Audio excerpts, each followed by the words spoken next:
this morning, and the nation continues to react to the historic decision from the U.S. Supreme Court to overturn Roe v. Wade. That decision sparking protests nationwide all weekend long. Demonstrators taking to the steps of courthouses in state capitals in Georgia, Ohio, and Texas, just among some of the states demanding the protection of abortion rights. And in New York, supporters of Planned Parenthood taking center stage at one of the country's largest pride parades, drawing a massive ovation. So the question for many Michiganders right now is, what happens next here in our state? Well, 7 Action News reporter Alex Bozargian joins us live from Ferndale with what Michigan leaders are saying. Alex?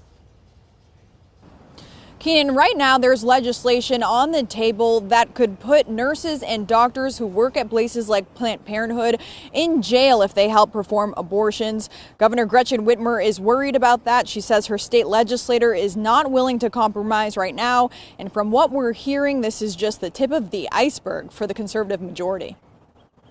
The fallout from the Supreme Court's ruling on abortion likely won't impact everyone equally. In the long term, we would expect that we would see more births to people that likely don't have the means to provide for those children. Women living below the federal poverty line will be hit with barriers, some with limited options that would require leaving home. If it means traveling out of state to get an abortion, that is costly, right? It's costly to pay for the abortion procedure itself, but it's also costly to take time off work, to travel, to potentially get childcare. Governor Gretchen Whitmer doesn't want that for the women of Michigan.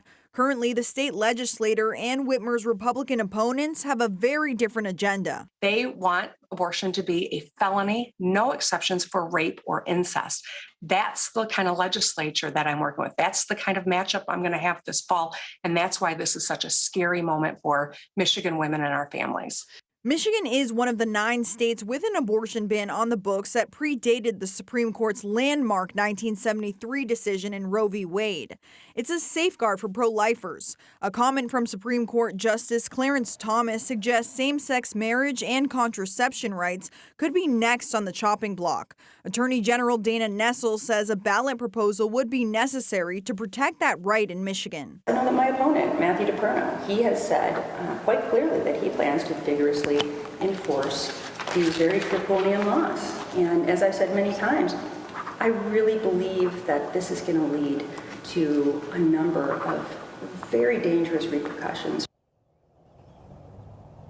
Planned Parenthood of Michigan did file a lawsuit challenging the state's pre-Roe ban, and a judge actually temporarily blocked the enforcement of that pre-Roe ban back in May. So it's unclear what's going to happen next, but we'll keep watching that. And as far as voters, whether you stand on one side or the other, you'll have a lot to consider in the midterm elections. Reporting live in Ferndale, I'm Alex Bozargian for 7 Action News. Yeah, both parties making this a November issue now, big time. Thank you for that live update, Alex.